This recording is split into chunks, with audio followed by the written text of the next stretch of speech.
세상에서 가장 복 있는 사람은 바로 하나님께서 창세전에 설계하시고 계획하신 인생을 살아가는 사람이다. 그렇게 말씀을 드렸습니다. 그리고 그렇게 살았던 인물들 중에서 먼저 우리 모세의 인생 그리고 다윗의 인생을 살펴보았고, 또 지난 시간에는 야곱과 요셉의 인생에 대해서 우리가 살펴보았습니다. 하나님께서 설계하신 인생을 살도록 하기 위해서 특별히 훈련하시고 계획하셔서, 그리고 그들을 단련하셔서 아름답게 하나님의 목적을 이루게 하신 것을 볼 수가 있습니다. 오늘 우리가 살펴보게 될 이 에녹의 삶도 우리 귀한 우리 모델이 되어줄 수가 있는데요. 특별히 에녹의 삶은 죽음을 보지 아니하고 하나님 앞에 들림받았던 그런 인생을 살았던 사람입니다. 그런데 저와 여러분들은 마지막 우리 주님께서 이 땅에 재림하실 때에 저와 여러분들은 죽음을 보지 아니하고 들림받을 수 있는 마지막 세대일 수가 있기 때문에 우리가 본받을 수 있는 가장 이상적인 모델이 아닐까 그런 생각을 해봅니다. 여러분, 이 에녹의 삶은 하나님이 그 인생을 인도하셔서 하나님과 300년이나 동행을 하다가 죽음을 보지 아니하고 하나님이 데려가신 인물입니다. 여러분, 에녹이 300년간 하나님과 동행했다면 분명히 계기가 있었을 것이라고 생각을 합니다. 어떤 계기로 그가 하나님과 동행하게 되었는지, 그리고 죽음을 보지 아니하고 들림받을 수 있게 되었는지 오늘 말씀을 통해서 그 은혜의 시간 될 수 있기를 바랍니다. 오늘 본문 21절로 22절에 보면은 에녹은 65세에 무드셀라를 낳았고 무드셀라를 낳은 후 300년을 하나님과 동행하며 자녀들을 낳았으며 라고 했습니다. 성경에는 에녹이 어떤 계기로 하나님과 동행하게 되었는지는 언급하고 있지는 않습니다. 다만 그가 무드셀라를 낳고 나서 300년 동안 하나님과 동행했다는 것입니다. 그러면 이 무드셀의 출생과 에녹이 하나님과 동행하게 된 그 사이에는 분명한 뭔가 어떤 계기가 있었다는 것을 알 수가 있습니다. 성경을 연구하는 신학들 가운데에 유베네라는 신학자가 있습니다. 근데 그 신학자가 이 성경 본문을 연구하다가 이 무드셀라의 이름에 대해서 깊이 연구를 하게 됐습니다. 그 무드셀라라는 이름은 창의 사람, 병기의 사람이라는 뜻입니다. 그런데 고대에는 각 마을마다 마을 입구에 그 마을을 지키기 위해서 창을 들고 서 있는 그런 마을들이 많이 있었다는 것입니다. 그럴 수밖에 없는 것이 그때는 어떤 보호할 수 있는 시스템 자체가 없으니까 마을 입구에 창을 들고서 그 마을을 지키는 사람이 있었는데, 그 사람이 죽게 되면 그 마을은 종말을 맞이한다. 그런 의미가 있는 것이죠. 그래서 에녹이 이 무드셀라를 낳은 다음에 분명히 하나님으로부터 어떤 계시를 받았을 것이다. 그 계시가 무엇이냐? 이 무드셀라가 죽는 날에 하나님의 심판이 임하게 될 것이다. 이런 계시를 받고 무드셀라라는 이름을 지었을 것이다. 그렇게 추론을 하는 것입니다.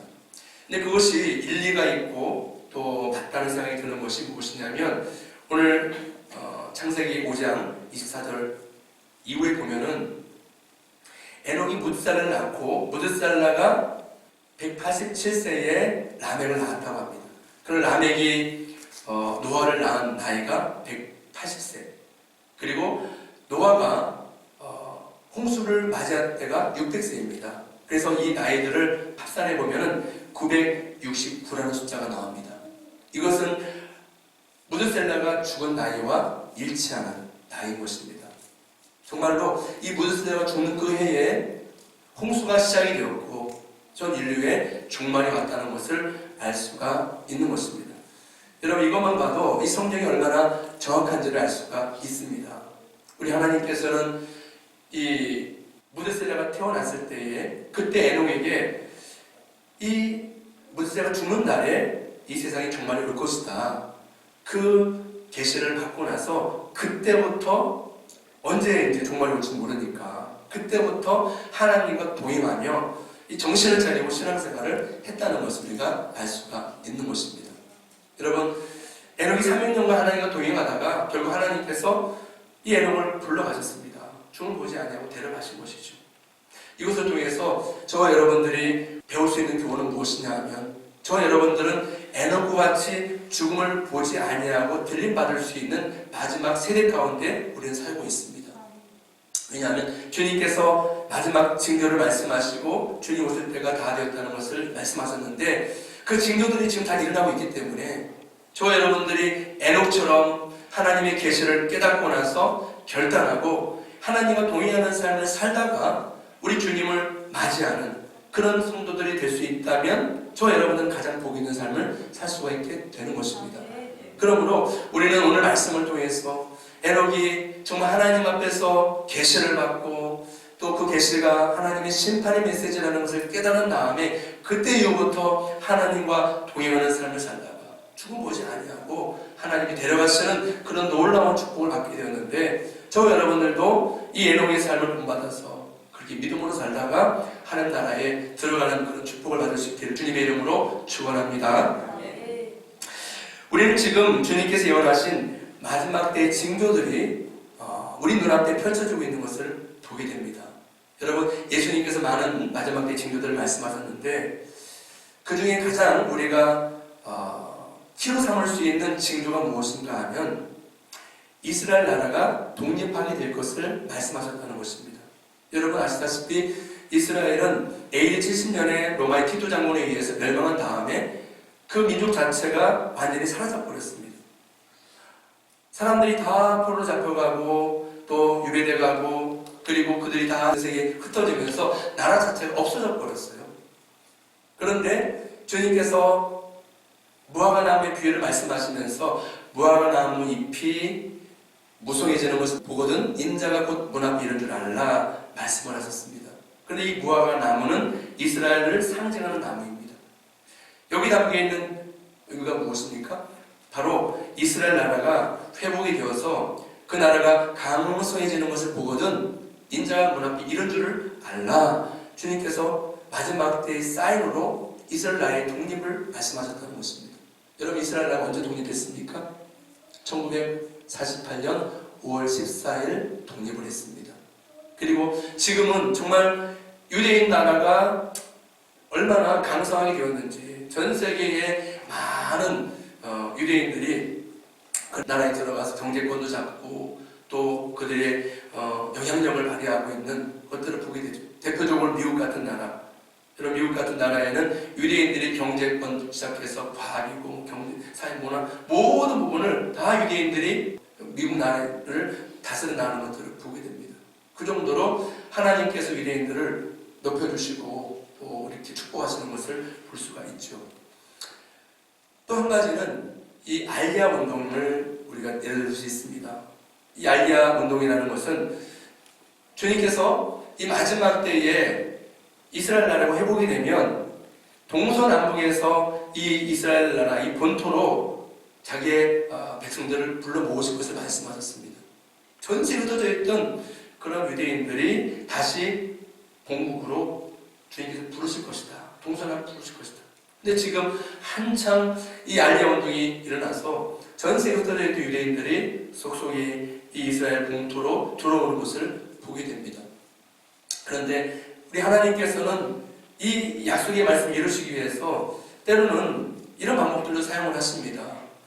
여러분, 유대인들은 전 세계에 흩어져서 거의 2000년 가까이나 그곳에서 뿌리를 내렸기 때문에 러시아에도 유대인 그런 공동체가 있고 우크라이나도 있고 미국에도 있고 전 세계에 그런 유대인 공동체들이 많이 있습니다.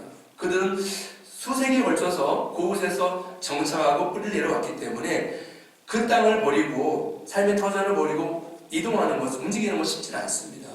그래서 하나님께서 쓰시는 방법이 이 전쟁을 통해서 그 백성들을 부르고 계신 것을 볼 수가 있습니다. 그 대표적인 것이 지금 우크라이나와 이 러시아 전쟁이죠. 여러분, 옛날에 이 우크라이나는 유대인들이 거의 370만 정도가 살았다는 거예요. 근데 그곳에서 제2차 세계대전이 발발하고 히틀러에 의해서 160만 명이 그 땅에서 죽임을 당하게 됩니다. 지금 남아있는 것은 약 14만에서 20만 정도 되는 유대인들이 남아있다 그래요. 또 러시아 땅에도 많은 유대인들이 남아있습니다. 전쟁이 발발하고 그들의 생기가 위태로워지고 또 살 수 있는 그런 환경이 안 되니까 그들이 이제 떠나야 되지 않습니까? 그 땅을 떠나야 되니까 본토로 이제는 그들이 귀환하기로 하고 지금 쏙쏙이 많은 사람들이 이스라엘 나라로 복귀하고 있다는 거예요. 이것도 하나님께서 마지막 이스라엘을 모으는 그런 방법으로 사용하고 있는 것을 알게 됩니다. 또 한 가지는 많은 사람들이 러시아가 우크라이나를 침공한 것을 보고 혹시 에스겔서 38장에 예언되어 있는 곡과 마곡의 이 전쟁의 서막이 아니냐 이런 추측들을 많이 합니다. 주님께서 재림하시기 전에 어떤 일이 발생하느냐면 이 러시아를 주축으로 해서 이스라엘을 침공하게 됩니다. 침공하게 될 때 이스라엘이 승리를 하게 되고 그때 평화 조약을 맺는 사람이 누구냐면 적그리스도입니다. 적그리스도에 의해서 평화 조약이 맺어지고 그 다음에 7년 대환란이 들어가고 그리고 나서 주님이 이 지상에 재림하시는 이 타임 스케줄이 있기 때문에 지금 모든 그리스도인들은 이 모든 것들을 좀 주목하고 있는 것입니다. 왜냐하면 러시아가 우크라이나만 침공하는 것이 아니라 결국에는 이 러시아에 의해서 이스라엘 나라까지도 침공을 하게 되는 그런 일들이 벌어지기 때문에 그것이 선악이 아니겠느냐 그렇게 다 예상들을 하고 지금 추이가 어떻게 되는지를 보고 있는 것입니다. 여러분 이것만 봐도 정말 때가 다 되었다는 것을 알 수가 있는 것이죠. 또 세 번째로는 난리와 난리의 소문입니다. 주님께서 오실 때가 되면 난리와 난리의 소문이 있을 것이라 말씀했는데 대표적인 것이 지난 2년 동안이나 우리는 코로나를 겪으면서 난리와 난리의 소문을 막 듣고 있습니다. 여러분 옛날의 전염병하고는 전혀 차원이 다른 것입니다.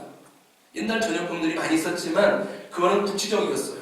어떤 뭐 유럽이라든지 아니면 아시아라든지 이렇게 그 지역만 그렇게 확산했었고 전 세계에 확산되진 않았는데 지금 이 코로나는 전 세계에 확산이 될 뿐만 아니라 지금도 계속해서 또 다른 변이가 나오면서 확산이 되어 있는 것을 보게 됩니다. 마지막 때의 징조 중에 하나가 전염병이 창궐하게 될 것을 말씀하고 있는 그대로 뿐만 아니라 에스겔 38장에는 마지막 때에 일어날 징조 중에 하나가 폭우와 큰 음악 덩어리가 떨어지게 될 것을 말씀하고 있습니다.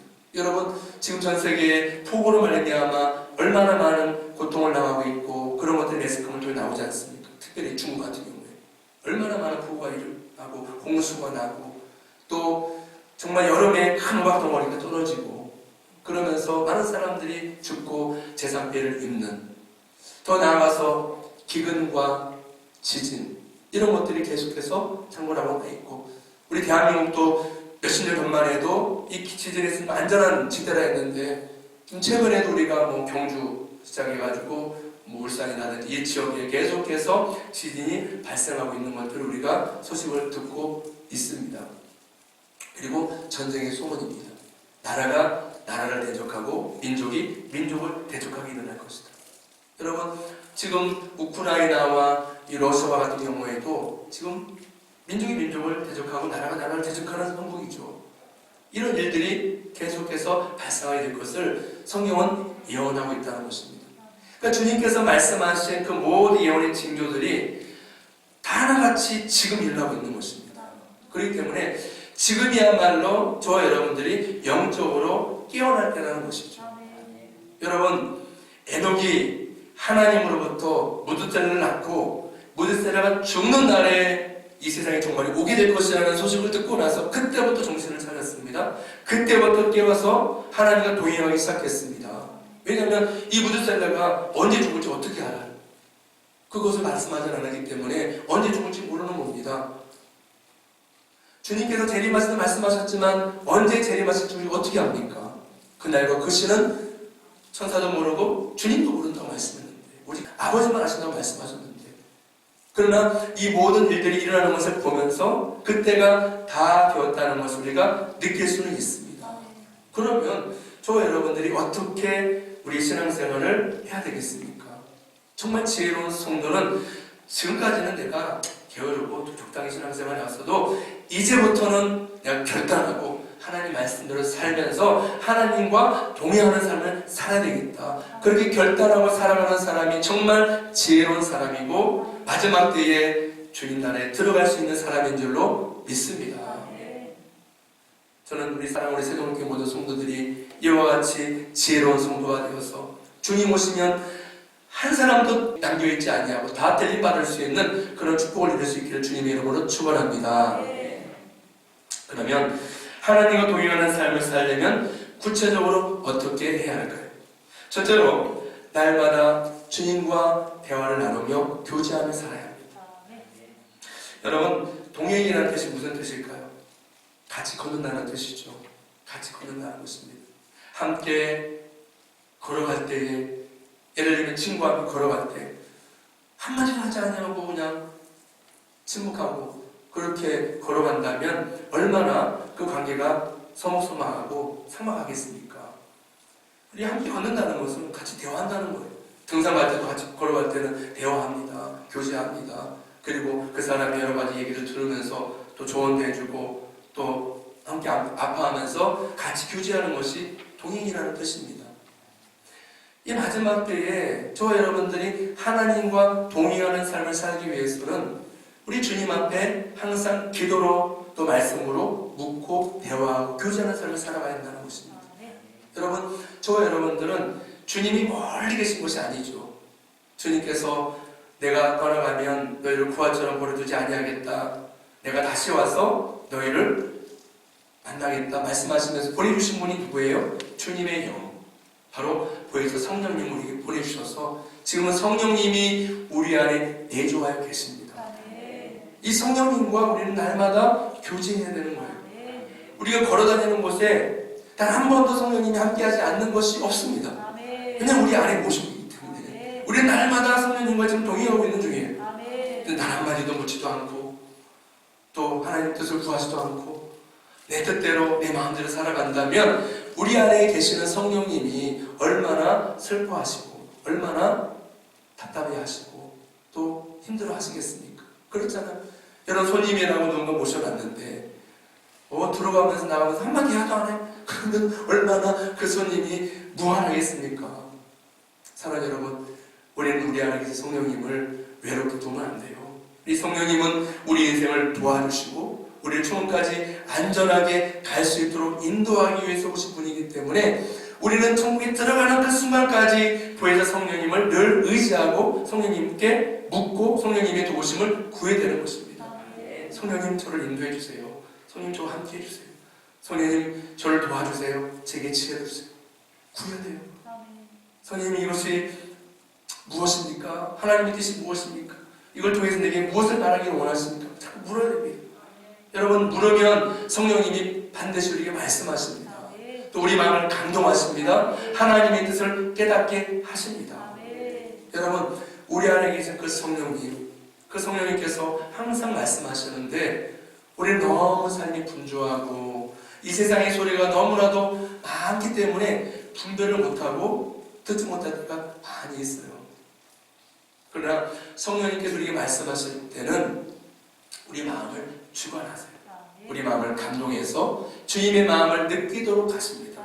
내가 범죄할 때는 내 마음이 뭔가 모르게 탄식하는 마음이 생기고 또 뭔가 모르게 기뻐하지 못하는 마음이 생기고 이런 것은 주님이 지금 내 안에서 탄식하시는 것이죠. 성령님이 탄식하는 것입니다. 그래서 우리가 이것을 안다면 그 즉시로 회개하는 것입니다. 성령님, 제가 성령님 뜻대로 살지 못해서 죄송합니다.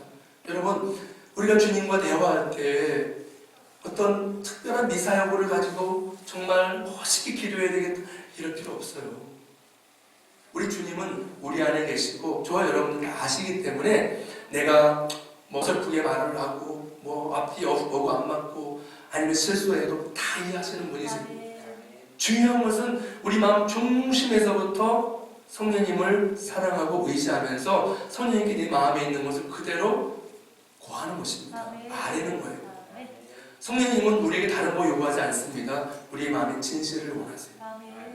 내가 부족한 대로, 넘어지면 넘어지는 대로, 죄를 지면 죄를 짓는 대로 그대로 고백하기를 원하시고 나의 연약함을 아뢰기를 원하시고 또 성령님의 도우심을 구하기를 원하십니다. 어느 누구보다도 성령님은 저와 여러분들 도와주기를 원하세요. 기다리고 계세요. 그런데 성령님이 도와주시려면 반드시 저와 여러분들이 성령님께 도움을 요청해야 됩니다. 왜냐하면 우리는 자유의지가 있기 때문에 이 자유의지를 가지고 성령님의 도우심을 구해야 성령님이 일하실 수가 있는 거예요. 그러므로 여러분, 우리 안에 계신 성령님 지금도 여러분을 도와주시려고 기다리고 계시는데 그 성령님을 외롭게 두지 마시고 항상 성령님을 의지하시기를 바랍니다. 뭐도 좋아요? 여러분들이 분노해도 좋습니다. 때로는 막 원망해도 좋아요. 여러분, 성령님 앞에서는 아무것도 다 가능한 것입니다. 마음이 원망하는 마음 생기면 그냥 원망하세요. 불평하는 마음 생기면 불평하세요. 괜찮습니다. 그런다고 해서 바로 하나님께서 벌하시고 징계하시고 그런 분 아니세요. 다윗도 그랬거든요. 다윗도 마음이 아프면 아픈 그대로 도설했고 또 원망이 나면 원망하는 마음 그대로 도설했고 그걸 다 들으시면서도 결과적으로는 성령님이 그 마음을 주관하시고 또 감동하시기 때문에 나중에는 그 기도가 하나님을 신뢰하는 마음으로 바뀌게 돼요. 뿐만 아니라 하나님에 대한 믿음의 고백을 바뀌게 됩니다. 그러면서 성령님과 깊은 교제를 통해서 우리의 마음이 회복되는 것을 경험하게 됩니다. 여러분, 성령님은 우리를 돕기와 계시기 때문에 여러분들이 마음이 아픈데 그냥 그 아픈 마음 가지고 살지 마세요. 그 아픈 마음을 다 고백하시기 바랍니다. 여러분 마음 가운데 고민 많잖아요. 그 고민을 나 혼자 두고 그것을 힘들어하지 마시기 바랍니다. 고민을 아뢰세요. 그리고 도움을 요청하시기 바랍니다. 그것을 위해서 성령님이 지금 기다리고 계시는 거예요. 그것을 위해서 오셨고 그렇기 때문에 여러분들이 성령님을 의지하고 도움을 요청하고 성령님과 교제하면서 대화를 한다면 여러분들의 인생길은 결코 외롭지 않습니다. 성령님이 인도하시기 때문에 확신 가운데 걸어갈 수 있습니다. 뿐만 아니라 우리는 믿음으로 이 땅을 살아갈 수가 있습니다. 아무리 시험이 오고 환란이 온다 할지라도 우리를 위로하시는 성령님이 우리와 함께 하시기 때문에 우리는 위로를 받을 수 있고 힘을 얻을 수가 있습니다. 아무리 내가 죄 때문에 넘어졌다 할지라도 그 죄 때문에 우리를 망하게 하지 않습니다. 성령님은 우리로 하여금 회개하고 돌이킬 수 있도록 성령의 은혜를 베풀어 주시고 새 사람 되게 만들어 주시고 다시 살아갈 수 있도록 힘과 용기를 주시는 분이 보혜사 성령님이시기 때문에 성령님과 대화하고 교제하고 하는 사람은 이 세상을 살아가면서도 행복하게 살아갈 줄로 믿습니다. 에녹이 그렇게 살아갔어요. 하나님이 너무나 사랑하셨습니다. 저는 에녹처럼 저와 여러분들의 삶이 이와 같이 주님과 교제하고 대화하는 삶을 살 수 있기를 주 예수님의 이름으로 축원합니다. 둘째로 오직 믿음으로 하나님을 기쁘시게 하는 삶을 살아야 합니다. 히브리서 11장 5절을 보면 우리 함께 읽겠습니다. 시작. 믿음으로 에녹은 죽음을 보지 않고 옮겼으니 하나님이 그를 옮기심으로 다시 보이지 아니하였느니라. 그는 옮기겨지기 전에 하나님을 기쁘시게 하는 자라 하는 증거를 받았느니라. 아멘. 여러분, 에녹이 어떻게 하나님 앞에 살았는지를 오늘 히브리서 말씀하고 있습니다. 어떻게 살았습니까? 에녹은 믿음으로 살았다는 것입니다. 믿음으로. 이 믿음으로 산다는 것은 하나님이 약속하신 말씀을 붙들고 산다는 것입니다. 하나님이 살아계신 것을 믿고 산다는 것입니다. 여러분, 에녹은 하나님을 믿었기 때문에 하나님을 믿는 믿음으로 살았던 거예요. 그리고 믿음으로 말미암아 하나님을 기쁘시게 하는 삶을 살았던 것입니다. 히브리서 11장 6절에 믿음이 없이는 하나님을 기쁘시게 하지 못한다고 말씀합니다. 여러분, 믿음이 없이는 하나님을 전혀 기쁘시게 할 수가 없어요. 그러나 믿음이 있으면 하나님은 그 믿음의 사람을 기뻐하십니다. 에녹은 믿음이 있었다는 거예요. 에녹은 어떤 것을 믿었습니까? 하나님이 계신 것을 믿었습니다. 하나님이 정말 살아계신 것을 믿었습니다. 비록 눈에 보이지 않지만 하나님은 살아계셔서 나와 함께 하신다는 것을 믿고 살았다는 것입니다. 뿐만 아니라 에녹은 하나님 앞에서 하나님을 찾는 자들에게 상 주시는 분이심을 믿고 살았습니다.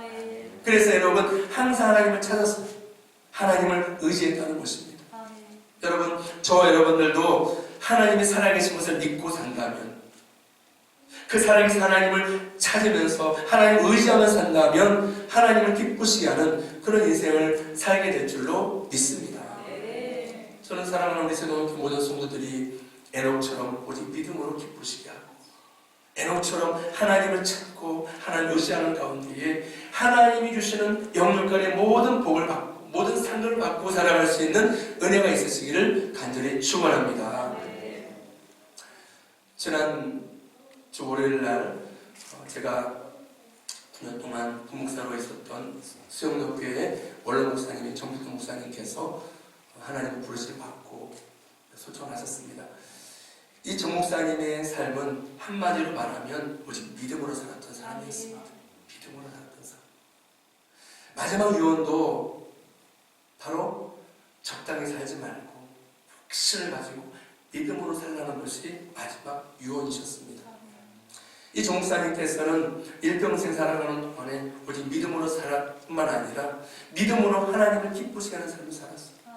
저는 9년 동안 정 목사님 옆에서 지켜보면서 정말 강단에서 한 말씀과 그의 삶이 일치가 되는 것을 보았습니다.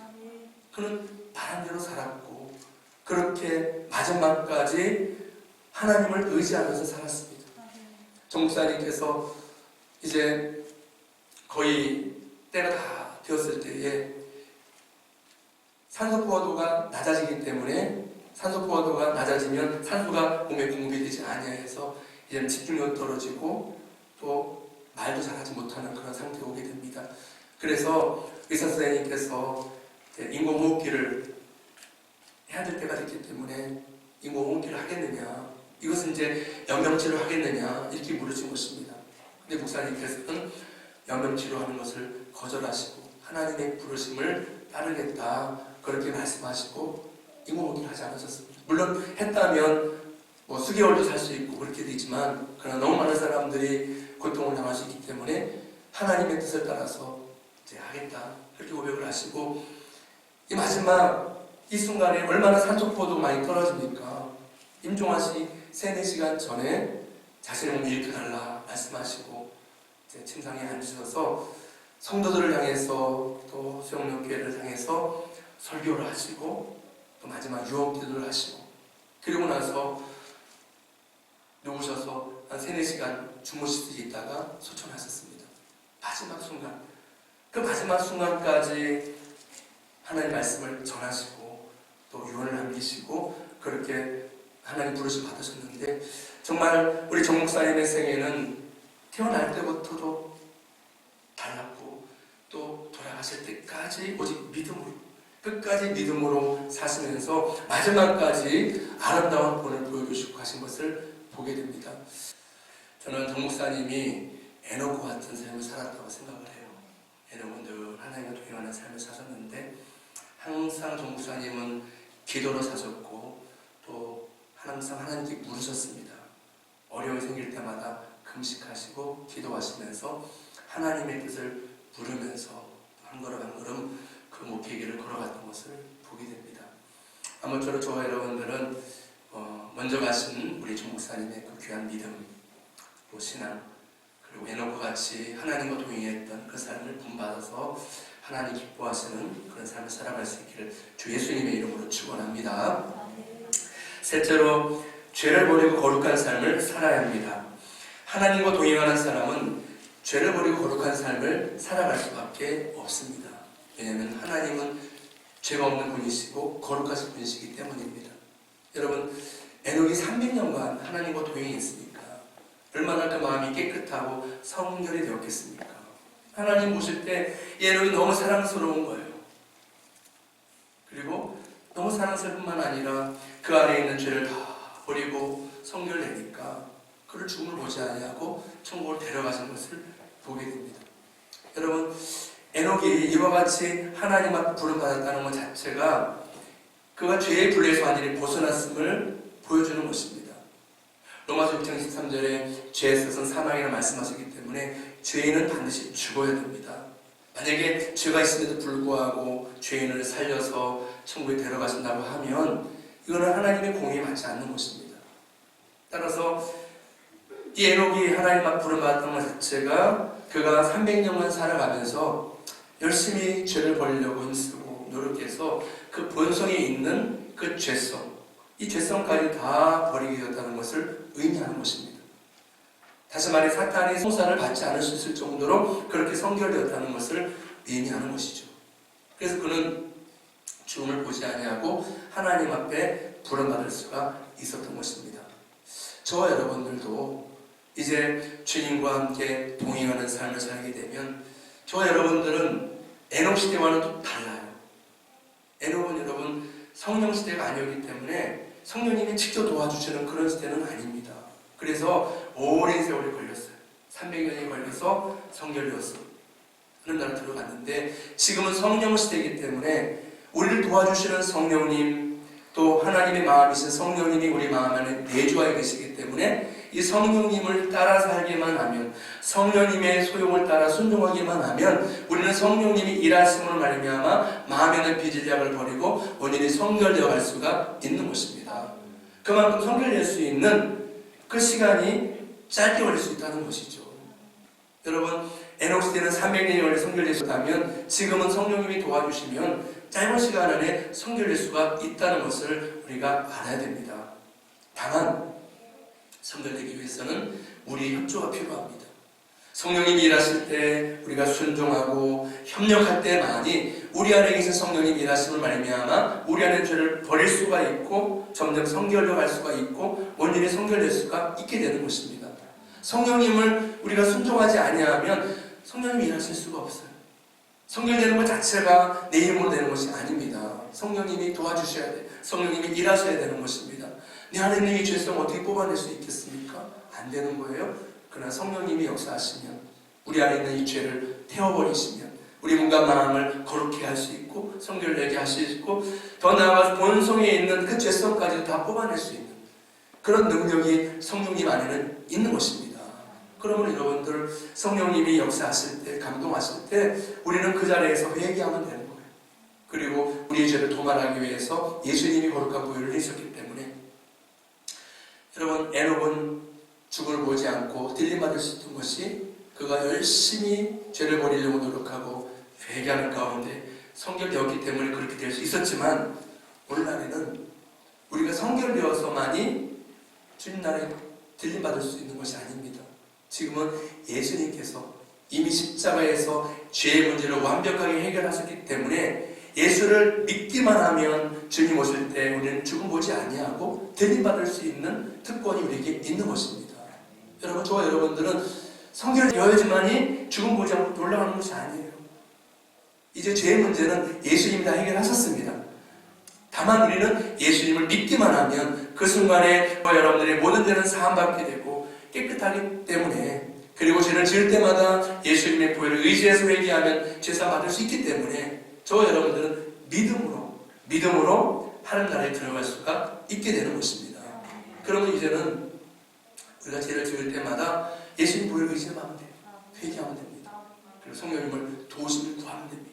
그러면 성령님이 우리 안에 있는 이 죄를 완전히 버릴 수 있도록 도와주시고 점점 거룩하게 변화되어서 데살로니가 보면 우리 주 예수 그리스도 강림하실 때 너희 온 영과 혼과 몸이 흠없게 보존되기를 원하노라 말씀했습니다. 여러분, 우리 주님 오실 때에는 이미 우리가 마음에 있는 악을 버리고 성결되어서 우리 온 영과 혼과 몸이 흠없게 보존되어 있는 채로 그렇게 기다리고 있다가 주님의 재림을 맞이하라는 것입니다. 그러므로 저 여러분들 열심히 죄를 버리고 또 힘쓰면 우리 마음에 있는 죄를 온전히 버리고 거의 성결되어서 주님 나라에 들어가는 축복을 누리게 될 줄 믿습니다. 우리는 이건 믿음을 가지고 바라봐야 되는 것입니다. 또한 주님께서 우리를 준비시키실 거예요. 여러분, 지금 이제 마지막 때가 되었고 주님 말씀하신 마지막 때의 징조가 우리 눈앞에 확연하게 드러나고 있는 이때에 저와 여러분들이 해야 될 일은 에녹처럼 정신을 차리고 하나님과 동행하는 삶을 살아야 한다는 것입니다.